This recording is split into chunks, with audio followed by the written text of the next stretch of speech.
এক গভীর জলে ছিল দুটি মাছ, গোলু আর মতি। তারা খুব ভালো বন্ধু ছিল। একদিন তাদের সামনে জলে একটি সোনালী রঙের ব্যাগ ভাসতে থাকলো। তারা সেটাকে খুব আগ্রহের সাথে দেখতে থাকলো।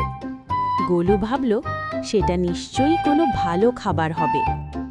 মতি তখন তাকে বারণ করল, বন্ধু, ওটাকে ছুতে যেও না, ওটা খারাপ কিছু হতে পারে।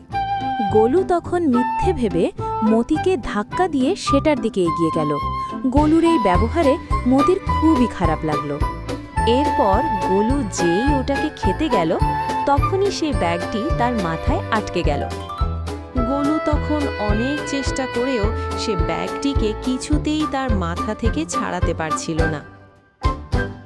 তখন মতি বলল, দাঁড়াও বন্ধু, আমি আসছি, তুমি ভয় পেও না। তখন মতি এসে ব্যাগটিকে ভালোভাবে দেখল। মতি তার পাখনা দিয়ে গোলুর মাথায় বাড়ি দিতেই সেই ব্যাগটি ছাড়িয়ে গেল। তখন গোলু একটু স্বস্তির নিঃশ্বাস ফেলল। তখন গোলু তার ভুল বুঝতে পারল আর মতিকে বলল, সরি দোস্ত।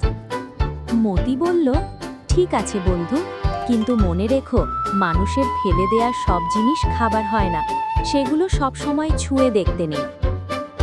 তখন তারা ব্যাগটিকে পেছনে ফেলে দুজন মিলে বন্ধুর মতো চলে গেল আবার সমুদ্রের অনেক গভীরে।